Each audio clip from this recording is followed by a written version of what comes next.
Vanilla WoW carried with it a certain kind of magic that sucked you in, that made you become enamored with the world it was set in and your journey inside of it. Where you'd been, what you'd done, and what was yet waiting for you. This is a feeling that no other expansion has managed to achieve, though I will give a small nod to Wrath and Legion for reasons I'll mention later. And how it managed to do this, I believe, was almost purely accidental. Dev diaries of the creation of Vanilla all pretty much say that they were flying blind with it. Even posts about making Classic talk about how they're reshaping code just to make it more maneuverable behind the scenes, since they just didn't know any better back then. Now I'm sure many of you will have various stories. What was that it moment or place in the game that you realized that it had you hooked? And that's kind of the beauty of what made Vanilla so special. But in my experience, and from the general idea of comments on old Classic videos and forum posts, the magic really starts in two places. We'll start with the Alliance players, and possibly the most iconic and loved set of zones in the game. The quartet of Elwynn Forest, Westfall, Redridge, and Duskwood. Let's set the scene.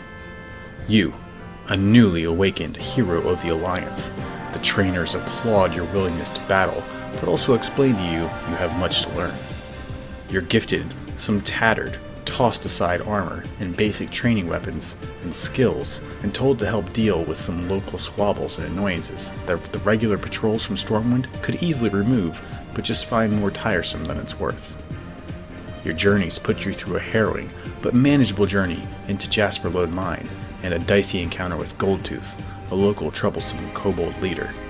You survive, and maybe even pick up a new skill or two on the way, as you start to become more comfortable with fighting for your life.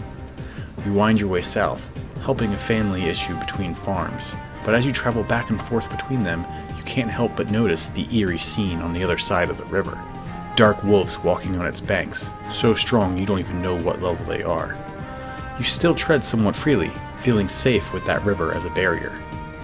You continue on helping the forest locals, and even the small logging outpost, battling against bandit recruits, murlocs, and then even Hogger and his gnolls. You're somewhat more confident now, and your trainer lets you know a little bit about starting to specialize your skills and polish your talents in a more specific direction before you're set off to the west, still staying clear of the dark forest beyond the river. You emerge from the forest into the open plains of Westfall. Word is that there's plenty of trouble to be found here, but plenty of citizens, and the open environment makes it easy to see any trouble from far off. You fight through more grizzled bandits and rogues, and a would-be coup leader inhabiting the mines to the south, even embarking on your first foray with like-minded would-be adventurers into its depths. Though you may all be still learning, your combined wills bring down Edwin Van Cleef. Now feeling secure in your abilities a bit more, and ready to leave Westfall behind a safer place, you eye the horizon, the dark woods staring you down. You've gained enough experience to be able to judge the strength of its dangers, and know that you are not yet ready. Your advisors and trainers agree, and the militia directs you to the east side of Elwynn Forest, to the Red Ridge Mountains, a small lake and fishing town dealing with an incursion from both gnolls and orcs. You see the village across the lake as you approach, easily handling any errant predator or fledgling gnoll that decides to come at you. It's serene and happy, a quaint town across a nice little wooden bridge. You cross the bridge, eager to brandish your new skill and help, completely unaware of what lies ahead.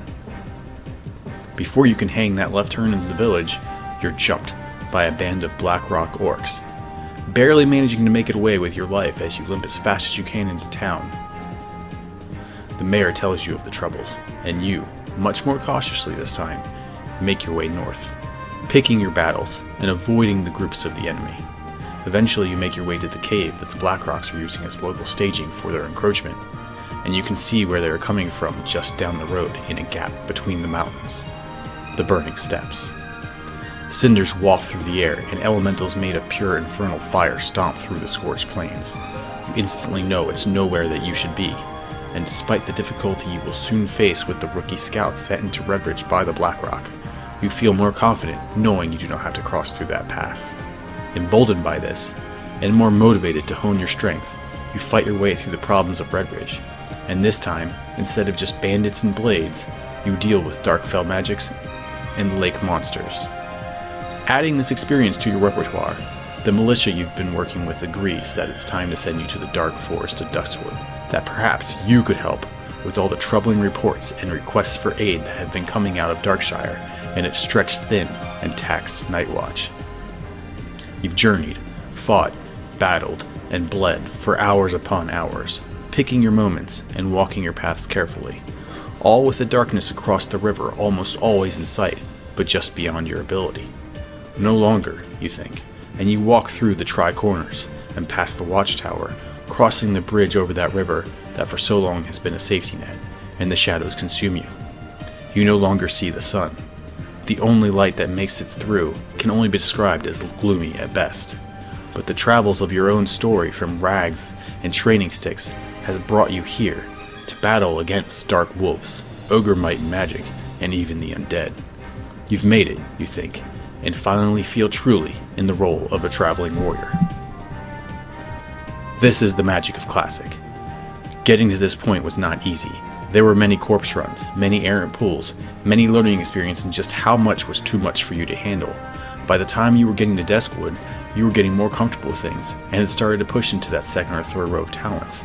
The whole time you journeyed, you could always see Duskwood, eerily looming, and waiting for you to be ready for its darkness. Yet just before you get there, you catch a glimpse of something even further out of your reach yet, the Burning Steppes. As you travel through those first 4 zones, you constantly see where you started, and where you are, and where you are going. Being able to remember the experiences of each, standing on that north riverbank at Duskwood, looking back at the now insignificant troubles of Elven Forest, you reminisce on them being a challenge, and now kind of understand why the city guards can't be troubled with it. You get hooked in this process. Feeling this grandness of adventure, and with a simple press of M, you see just how small the amount of the world you'd actually seen is, and just how much more awaits you. Now, I will admit at this point, I'm not sure I can articulate the experience on the Horde site quite as well, because as stated on the previous video, I spent the majority of my time in vanilla on the Alliance. But I can see some of the similarities and read between the lines of the comments for the Horde. It all boiled down to the Barrens, emerging from Mulgore or Durotar in this wasteland with only a small outpost at its heart simply known as the Crossroads. Danger of varying degrees awaiting in each direction, and gaining difficulty as you pushed further south. Embarking on your own voyage into a cave, the Wailing Caverns, and as huge as the Barrens felt, when you finally come up in that southern edge and look down into the precipice that was 1,000 needles, you get a sense of just how much more there is, and know you are not quite ready for it. Instead, you get sent north into the forest of Ashenvale, or into the Horde-friendly zone of Stone Talon Mountains. These things, I believe, were not entirely intentional. They were just making zones for different levels and divvying up the geometry as they could, since I don't feel they managed to capture this same thing with all the areas, at least not entirely to the same extent. There isn't that sense of proximity to a dangerous place that is an immediate goal for the Night Elves, the Dwarves, the Gnomes, and Forsaken zones. For sure, the Forsaken can glimpse into the Plaguelands, but it will be a long time before they ever set foot there, and their path into Hillsbrad will likely have them only seeing it at the same time they are ready for it, much like the Wetlands or Ashenvale. That intimacy seen in the Crossroads and the area south of Stormwind is unique. It gave you this sense of having this grand adventure, constantly giving you a nostalgic view into your past, and a motivating yet foreboding view of what lay in your future. The time it took to do it, and the difficulty of just navigating those areas, and your low relative strength to the enemies, made all the difference. You were never just leveling your way through a story so you could get to the content. Every step you took was the content. Earlier I mentioned there were things about Wrath and Legion I felt that kind of met these, but not in quite the same levels. It wasn't the same type of magic. And the thing in Wrath was obviously the Wrath Gate. You always had that kind of looming in the distance as you went through the Dragon's Blight. The area you couldn't get to. You had to lock going it back there to Iceground Citadel and all that stuff. And Legion, there was kind of, you could always see Suramar, but you couldn't really go there. You could dance in there, but it was always a little bit foreboding going there because it didn't scale down to where you are. It was always 110. Aside from that, there really hasn't been that draw, that foreboding sense, and that constant sense of adventure from step 1 to step 1000. So how do you feel? What was it that hooked you in vanilla? Or did you miss that era, and are you looking forwards to the opportunity to experience it with classic?